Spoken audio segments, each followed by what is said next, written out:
Olá, vamos receber no programa de hoje Carol Galo. Ela que é estudante de psicologia, estuda diversos temas, tem uma rede social que ela sempre aborda diversos assuntos e por isso ela foi convidada a participar do programa de hoje, cujo assunto é Setembro Amarelo. Seja bem-vinda, Carol. Obrigada. E como começou o Setembro Amarelo? Setembro Amarelo começou, eu não lembro quando, mas ele começou com uma história de um moço. Ele tinha mais ou menos a minha idade, né? Uns 20 e poucos anos. E ele tinha um Fusca amarelo, acho que era um Fusca. E aí ele estava em depressão e ele cometeu suicídio no mês de setembro. E por isso, em homenagem a ele, criaram o Setembro Amarelo, que é o mês de prevenção ao suicídio. E falando em moço, né, há alguma diferença esse índice dos suicídios no Brasil? Acontece mais entre homens ou mulheres, ou os índices são aproximados? A gente ouve falar muito mais em mulheres e em jovens, mas na verdade acontece muito mais em homens e em idosos. Olha. A taxa de suicídio em idoso é muito alta e não se fala muito nisso. O caso é um pouco abafado porque, infelizmente, os idosos eles são meio que jogados de escanteio na sociedade.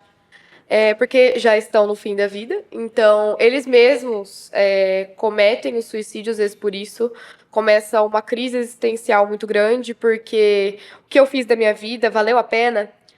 E depois daqui, para onde eu vou, sabe? Então começa, né, esse processo e tem muito uma resistência a procurar uma terapia, não só em idosos, né, em todo mundo ainda, mas principalmente em idosos que, né, vieram de outra época, então ouviam outras coisas sobre terapia, que é pra louco, é pra problemático, não resolve nada, você vai lá sentar, falar e não vai mudar nada. Então, acontece muito. Uhum. E por que será que acontece mais com homens do que com mulheres? Com certeza, pela criação e pela base machista da sociedade, né? Porque pode falar o que quiser, mas a criação do homem é sim diferente. E eles são criados, assim, de uma maneira mais rígida. Eu falo assim, por quê? O homem não pode chorar, o homem tem que ser forte, ele tem que ser o provedor, ele tem que ser o sustento, não só falando em dinheiro, mas o sustento da família, né? A base familiar. E ele nunca pode demonstrar fraqueza. A gente sabe que isso tá bem ultrapassado, né? E, querendo ou não, as mulheres acabam se cuidando mais, indo mais ao médico, cuidando mais da saúde mental, elas são mais abertas, né? Nós somos mais abertas a conversar sobre os nossos problemas e homem não, né? Carol, eu estou com os dados aqui da OMS, a Organização Mundial de Saúde, e fala que todos os anos mais pessoas morrem como resultado de suicídio do que HIV, malária ou câncer de mama e até mesmo guerras e homicídios. É um assunto de extrema importância, né? E pra você ver a contradição, né? As mortes por suicídio acontecem muito mais do que tudo isso. E não é um tabu falar sobre AIDS, sobre HIV, né? Sobre o câncer, mas é um tabu enorme falar sobre a saúde mental e sobre cuidar dela. E principalmente falar sobre suicídio. As pessoas falam como se fosse algo. Assim, é uma coisa muito terrível, mas como se fosse algo proibido de se falar. E assim, tem os lados bons e tem os lados ruins de se falar sobre suicídio. Sim. Pode ser um gatilho para muitas pessoas, mas serve de. Como que eu posso dizer? É como se fosse um aviso. Por quê? Muitas pessoas não sabem como a pessoa antecede o suicídio, como que ela fica. Porque nem sempre dá para perceber para as pessoas que não estão atentas aos pequenos sinais. Então, não sinto fome ou sinto muita fome.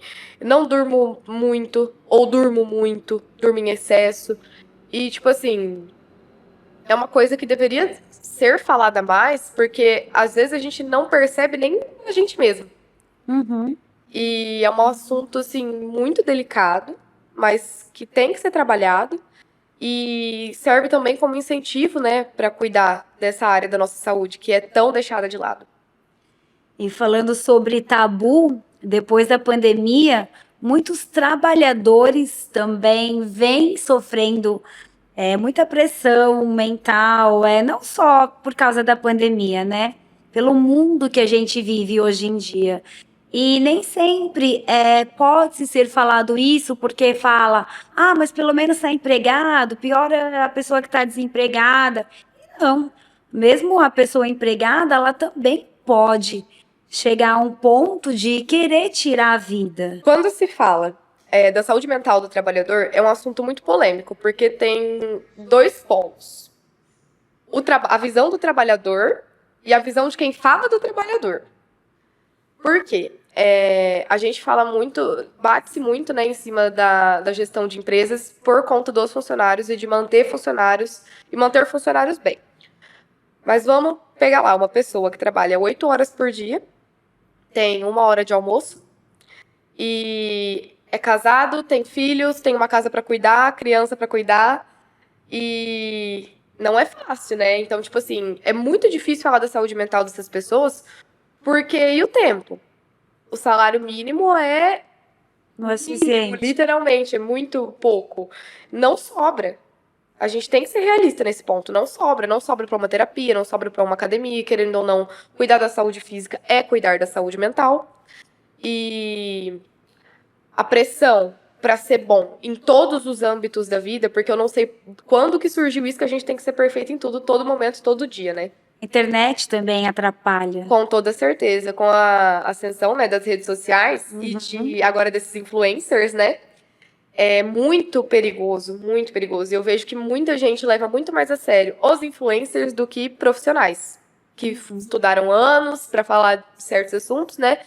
E aí a gente vê lá, rede social, você passa um story, você vê um reel, e aí você olha sempre coisas boas, porque ninguém vai postar quando tá ruim. Uma vida perfeita. A vida é perfeita, eu sou totalmente produtivo todos os dias, eu nunca tenho um dia ruim, entendeu? E aí a gente pega como base a vida do outro, mas quem tá por trás das câmeras, entendeu? A gente não conhece. A gente vê ali o que a pessoa quer mostrar. Uhum.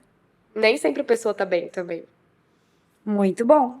Carol, recentemente nós passamos por um momento muito difícil. Aliás, o mundo enfrentou a pandemia, onde o índice de suicídio também aumentou. E como esse programa chama Lado Avesso, a gente vai mostrar também o outro lado da história. O que foi falado, na verdade, representa o número real de suicídios que aconteceu na época da pandemia? Com toda certeza, não.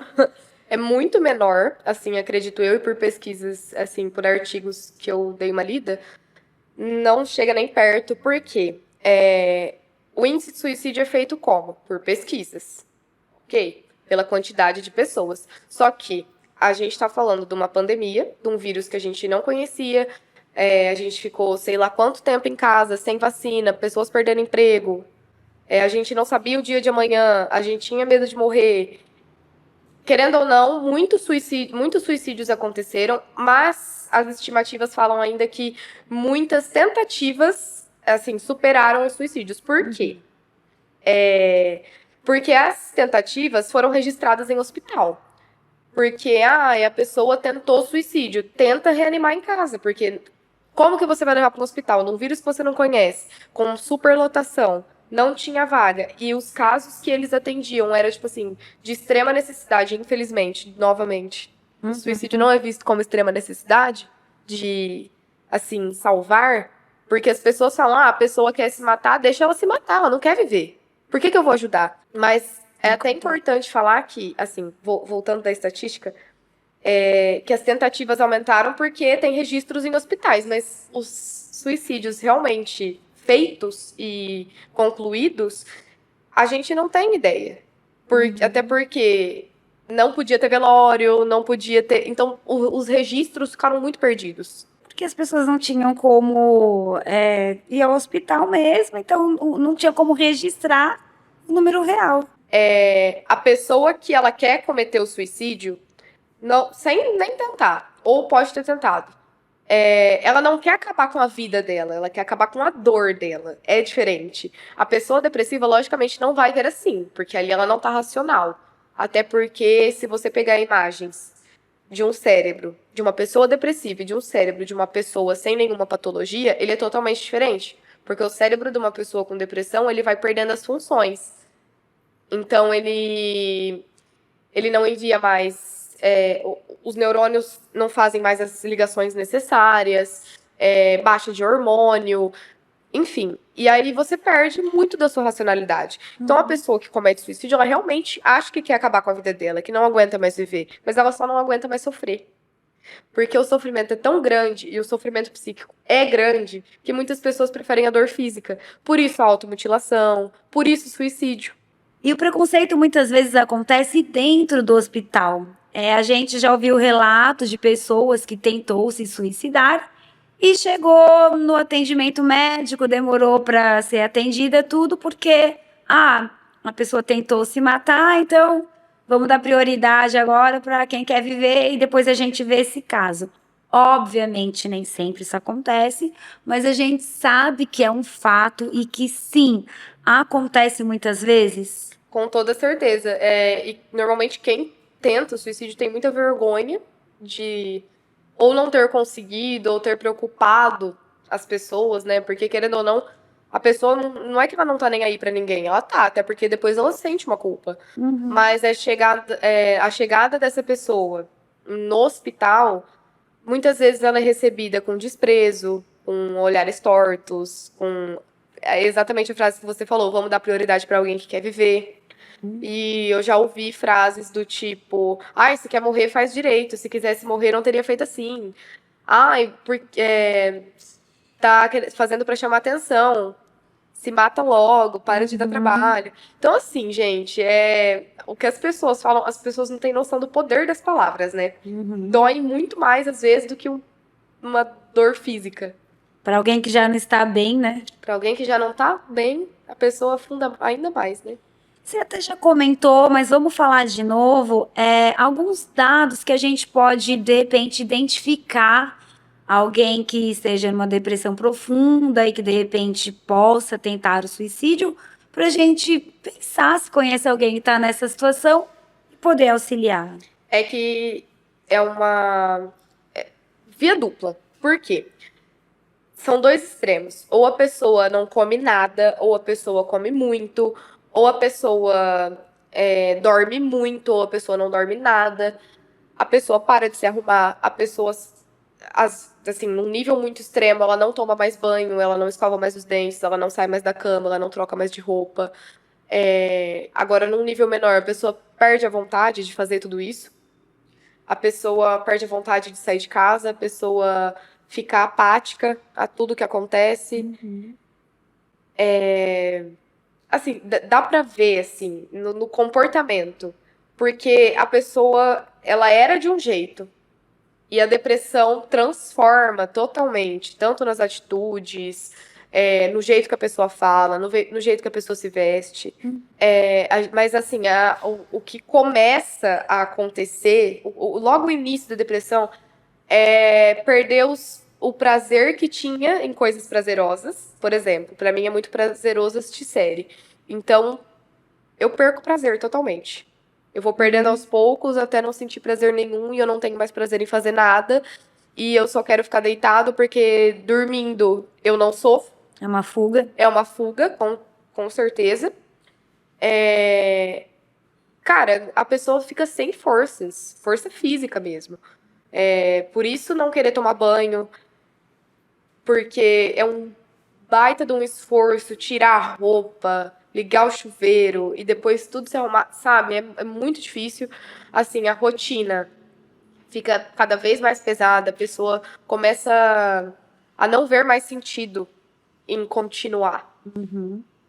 E há casos também de pessoas que a gente fica sabendo, né, que tentou cometer o suicídio e a gente não imaginava, porque vê a pessoa sempre bem, sorrindo, e aí quando a gente recebe a notícia é um baque mesmo, porque a pessoa não estava com nenhum desses sintomas que você acabou de falar, isso também acontece. Às vezes, não é nem que a pessoa não estava.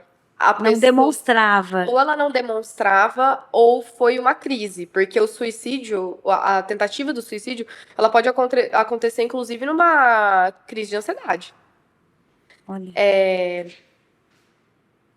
A gente pode pegar de exemplo o cantor da dupla Zé Neto e Cristiano, Zé Neto. Ele tá Sim. com depressão, então a gente ouve muito, depressão tinha que estar eu, que trabalho o dia inteiro, que não ganho nem 2% do que ele ganha. Mas, gente, voltando nos influencers, né? Uhum. Ele mostra o que ele quer mostrar. Dava pra ver que ele já não estava bem. Uhum. Porque a gente pode ver, assim, o vício em pod dele, que Uhum. afeta a saúde física dele. Aquele vício tem um motivo pra acontecer. Uhum. Todo vício tem.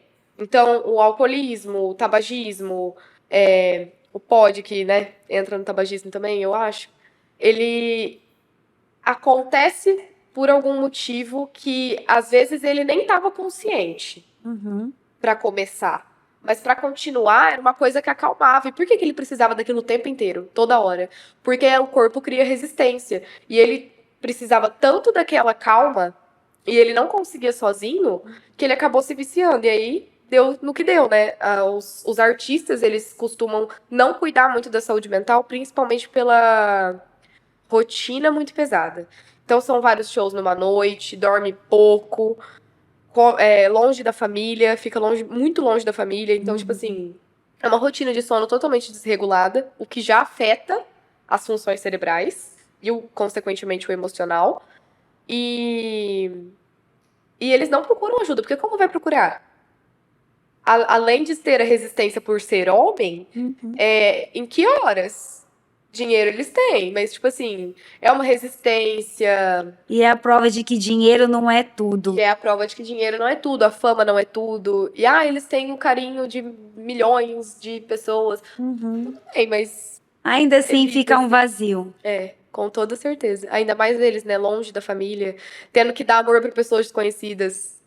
Porque pra gente pode ser uma coisa normal, mas pra eles, com toda certeza. Imagina uma pessoa do nada chegar, te abraçar e falar eu te amo, olhar no fundo do teu olho e falar eu te amo. É um peso muito grande. Tipo assim, pessoas que chegam pra esses artistas e falam: olha, eu estava em depressão e a sua música me fez ter força pra continuar. É um peso muito grande. É uma responsabilidade muito grande. Imenso. Então, o quanto que essa responsabilidade não acarretou, sabe? Uhum. No peso da consciência dele, sabe? Não, e ele é a prova, né, de que a depressão, ela pode acometer qualquer pessoa, não importa a idade, se é homem ou se é mulher, se é rico, se é pobre, todo mundo, todo ser humano está sujeito a viver isso. Claro que nem todos podem chegar a essa parte do suicídio, mas é uma doença que afeta qualquer ser humano. Então, não adianta a gente julgar, mas ele tem dinheiro, ele. Não, ele também está sujeito a É um isso. ser humano, né? É isso que a gente Exato. esquece de olhar. A gente olha e fala: é o Zé Neto. Você não olha pra ele como uma pessoa, um ser humano que é um filho, é um Uhum. pai, é um neto. Então, é difícil, assim, essa questão das redes sociais, principalmente hoje por conta do cancelamento, né? Sim. Que o cancelamento tá muito alto, que tudo é errado, e as pessoas que julgam são perfeitas, né? Graças a Deus. Isso é o super. Então, tipo assim, querendo ou não, pesa muito, porque estar exposto, se expor na internet, querendo ou não, vai trazer críticas. E eles leem críticas o dia inteiro. Mas com certeza eles também leem elogios. Sim. Mas o que pesa mais? São as Você pode ouvir 15 elogios no dia, mas se alguém falar que você é um imprestável, você vai levar isso pra você e acabou teu dia. Uhum. Entendeu? E tem pessoas, como você disse, todo mundo está sujeito, mas tem pessoas que têm uma predisposição maior. Certo. E quem tiver passando por uma situação assim, já tenha de repente tido essa vontade de tirar a vida, como essas pessoas podem procurar ajuda? Tem como ligar no 180, que é um número onde pessoas capacitadas para lidar em situações para primeiros socorros E é psicológicos. gratuito? Sim, é gratuito, você liga, a pessoa atende, ela vai fazer o serviço dela. Qual que vai ser o serviço dela? Não é uma terapia. É um serviço imediato para minimizar teu sofrimento. É alguém para te escutar, alguém que não te conhece, alguém que não vai te julgar e alguém que nunca vai te ver. Então, tipo assim, É totalmente anônimo, você não precisa falar seu nome, você não precisa falar o que tá acontecendo, tipo assim, o que aconteceu pra você estar desse jeito. Mas ali o serviço vai ser de acalmar a 24 pessoa. horas. Sim, é 24 horas. Acalmar a pessoa e fazer ela ser mais racional ali e não cometer este ato. Uhum.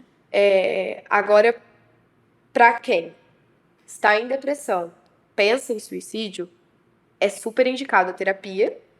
E se já tentou ou pensa muito e já começou com a automutilação, enfim, seria muito interessante procurar um psiquiatra, que é outra coisa que as pessoas se assustam muito, né? Quando a gente fala, procura um psiquiatra. Mas procurar um pediatra é normal, procurar um cardio é normal, mas psiquiatra, psicólogo, não. Mas enfim, procurar. Tem atendimentos gratuitos aqui em Bonifácio, no postinho, né? Mas lá em Rio Preto, as faculdades atendem. Tem alguma igreja lá, se eu não me engano, que atende também. A maioria das faculdades lá é atendimento gratuito. Acho que a Unirp cobra, tipo, R$ 50 o mês. É um valor simbólico ali para manter a clínica. Uhum. São os próprios alunos que atendem. Uhum. É um tratamento, assim, bom, porque querendo ou não, a gente tem supervisão, a gente está capacitado, porque no último ano, no caso, Uhum. tem plantão psicológico, que é para situações de crise. Então, tipo assim, aconteceu alguma coisa ontem, hoje eu acordei extremamente ansioso, tive uma crise e vou pro plantão. É exatamente isso. Porque lá você vai ser bem recebido. E na terapia, gente, a gente estuda 5 anos para olhar o ser humano como um ser humano e não olhar os defeitos dele. Então, assim, dentro da terapia você não vai ser julgado. Ninguém vai te olhar com um olhar torto, ninguém vai falar pra você o que fazer também, porque as pessoas querem muito isso, né? Ir na terapia e falar, mas ela não falou o que era pra eu fazer, mas ninguém vai falar. Mas a nossa função é minimizar o sofrimento. Uhum. E agora, para finalizar, falar um pouquinho sobre o seu trabalho na Florescer. Ela chegou contando que está fazendo estágio lá. A Florescer é uma instituição maravilhosa da nossa cidade, onde ela presta serviços e não cobra absolutamente nada para as crianças, né, com TEA, o transtorno de espectro autista. E a Carol está estagiando lá. Sim, tô. Logo que vocês inauguraram aqui, acho que eu comecei lá. Ah, Mas legal. uma menina, a estagiária, saiu e eu entrei no lugar dela, então eu fiquei uma semana acompanhando ela para conhecer os pacientes, né, ver os atendimentos, mas eu já tinha experiência. Sim. Até porque já tinha feito estágio lá antes, mas não remunerado, obrigatório da faculdade. A Reni que me deu essa oportunidade, né? Reni maravilhosa. Isso, ela é. Reni me ensina demais. Eu tô lá, assim, trabalhando mesmo faz 2 semanas. Sim. E é uma experiência maravilhosa. Imagino. E aproveitando, né, Setembro Amarelo, para falar de saúde mental, devia-se falar muito mais da saúde mental, não só dessas crianças, porque saúde mental da criança importa, sim, criança também tem depressão, que é outra coisa que é um assunto muito abafado, principalmente das que têm espectro autista, porque sofrem muito bullying, sofrem por elas mesmas, porque você vê muita criança com atraso na fala, que tem alguma estereotipia que não é aceita, e aí os amiguinhos excluem, sabe? E além dessas crianças, dos familiares, né? A gente vê muito lá na recepção, dá vontade de abraçar as mães, sabe? Tipo, falar, tá tudo bem, você consegue, estamos no caminho certo, porque não é fácil para nenhuma mãe, né? Ver o filho com dificuldade em alguma área. Essas mães atípicas, elas também sofrem. Com toda certeza.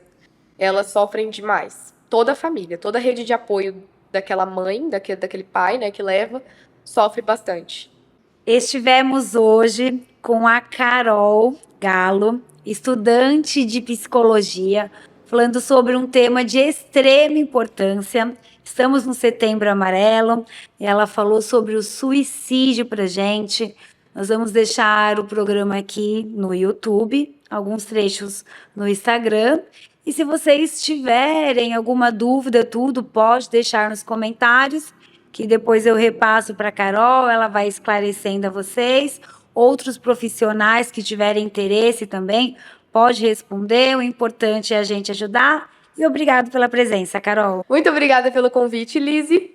Para quem quiser conhecer mais, né, do meu Instagram, enfim, eu me formo ano que vem, ainda não atendo como psicóloga, eu atendo na Florescer, inclusive, como atendente terapêutica, então é um estágio. Meu Instagram é @psico__Caroline. Aí vocês podem me seguir lá, eu tô sempre postando as coisas, algumas coisinhas sobre tanto o transtorno do espectro autista, quanto a depressão, quanto, enfim, tem de tudo. Inclusive, por isso ela foi convidada, porque eu acompanho as redes sociais dela e ela aborda de uma forma tão bacana que eu pensei, tem tudo a ver com o nosso programa e vou convidar. E ela aceitou. Muito obrigada.